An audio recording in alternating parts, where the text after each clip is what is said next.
veil has just been torn from my eyes. During the last few years, a strange change has been taking place within me.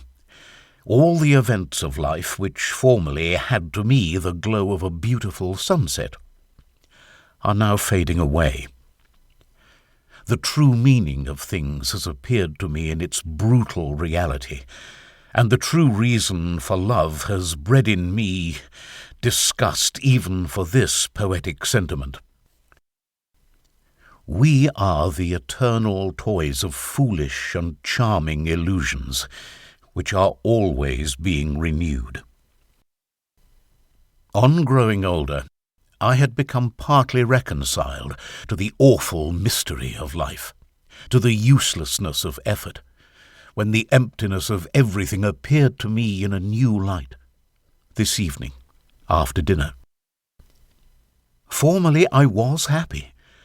Everything pleased me, the passing women, the appearance of the streets, the place where I lived, and I even took an interest in the cut of my clothes. But the repetition of the same sights has had the result of filling my heart with weariness and disgust, just as one would feel were one to go every night to the same theatre.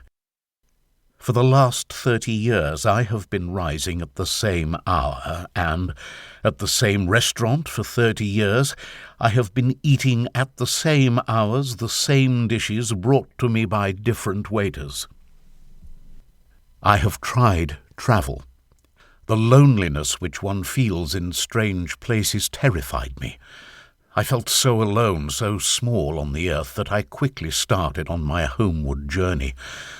But here, the unchanging expression of my furniture, which has stood for 30 years in the same place, the smell of my apartments, for, with time, each dwelling takes on a particular odour each night, these and other things disgust me and make me sick of living thus.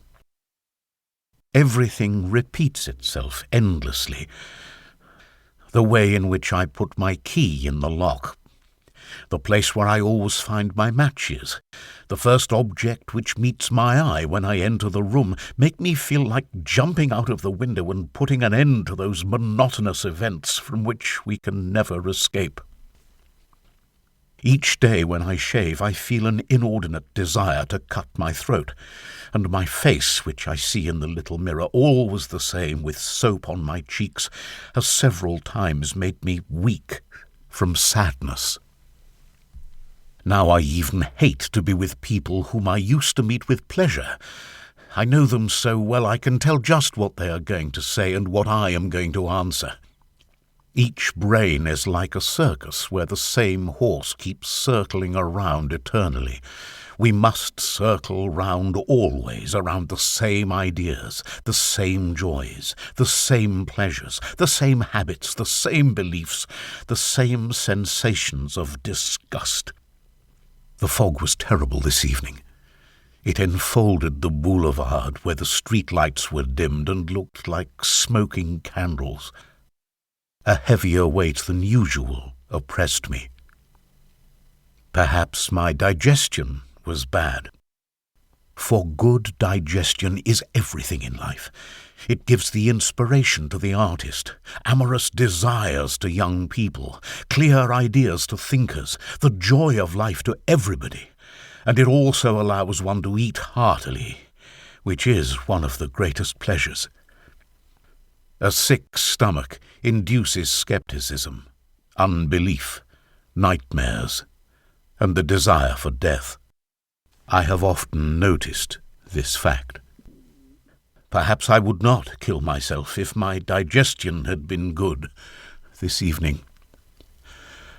When I sat down in the armchair where I have been sitting every day for 30 years, I glanced around me, and just then I was seized by such a terrible distress that I thought I must go mad. I tried to think of what I could do to run away from myself. Every occupation struck me as being worse even than inaction. Then I bethought me of putting my papers in order.